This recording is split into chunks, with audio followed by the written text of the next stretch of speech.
न्यायालय में बयान देने के बाद जो गवाह मुस्तइल हो जाते हैं उसके विरुद्ध कार्रवाई के लिए बीएनएस में प्रावधान लाया गया है। जो पुलिस के गवाह मुस्तइल हो जा रहे हैं, जो सरकारी गवाह है, जो सरकारी तनख्वाह लेते हैं, जो पहले कुछ बोले हैं और न्यायालय में जाकर के वो मुस्तइल हो गए हैं, उन पे भी डिसमिसल तक की कार्रवाई का हम लोग प्रस्ताव रखे हैं। और अभी कल ही हम लोगों ने आदेश निर्गत किया है कि एक dedicated inspector with a vehicle, ताकि ये गाड़ी रहेगा तो कोई गवाह जो अक्षम है, बुजुर्ग है, उसको हम लोग व्हीकल भेज करके सुरक्षा का एक बॉडीगार्ड भेज करके उसको गवाही के लिए बुलाएंगे। नहीं, स्पीडी ट्रायल के लिए हमने समीक्षा किया है। स्पीडी ट्रायल के लिए कई सारे कार्यों की रूपरेखा हमने तैयार की है। इसके लिए बिहार पुलिस के पास क्या कार्य योजना है? 2025 में कुछ खास दिखेगा या जिस रफ्तार की स्पीडी ट्रायल चल रहा है वही चलेगा? नहीं, स्पीडी ट्रायल के लिए हमने समीक्षा किया है। स्पीडी ट्रायल के लिए कई सारे कार्यों की रूपरेखा हमने तैयार की है।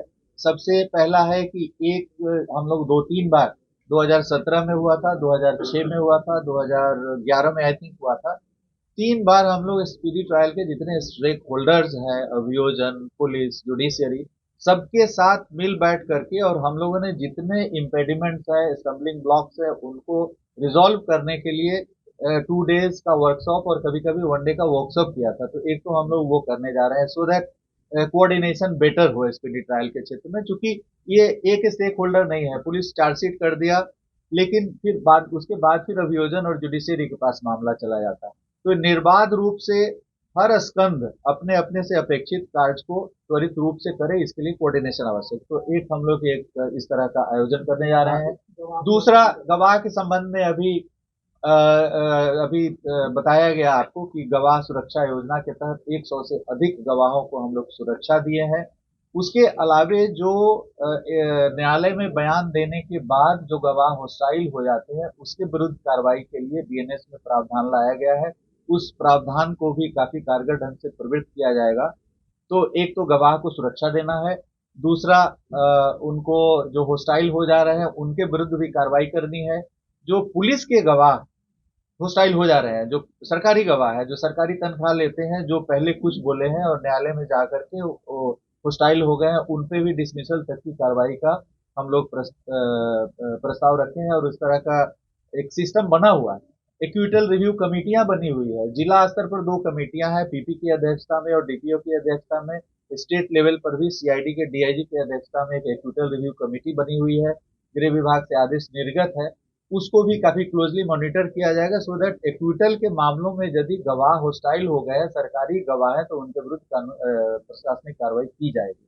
तो इन सभी, उसके बाद हमारे यहाँ हर जिले में एक स्पीडी ट्रायल सेल है जो इंस्पेक्टर की अध्यक्षता में कार्य कर रहा था। उसमें अभी कल ही हम लोगों ने आदेश निर्गत किया है कि एक dedicated inspector with a vehicle, ताकि ये गाड़ी रहेगा तो कोई गवाह जो अक्षम है, बुजुर्ग है, उसको हम लोग व्हीकल भेज करके सुरक्षा का एक बॉडीगार्ड भेज करके उनको गवाही के लिए बुलाएंगे। तो वो काफी स्वतःस्फूर्त ढंग से गवाही देने के लिए आएंगे। तो speedy trial cell at the district level, उसको हम लोग सुदृढ़ कर रहे हैं, मजबूत कर रहे हैं।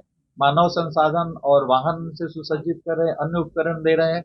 और जो हमारा स्पीडी ट्रायल का जो सेल है यहाँ पे पुलिस हेडक्वार्टर में है, उसको भी काफी सुसज्जित किया जा रहा है। उसमें एडिशनल एसपी, डीवाईएसपी रैंक के पदाधिकारियों को पोस्ट किया जा रहा है, जो लगातार अहर्निश मॉनिटर करेंगे, एक एक गवाह को चिन्हित करके उनको उपस्थापित कराएंगे। स्पीडी ट्रायल को काफी प्राथमिकता के साथ हम लोग उसको लेंगे।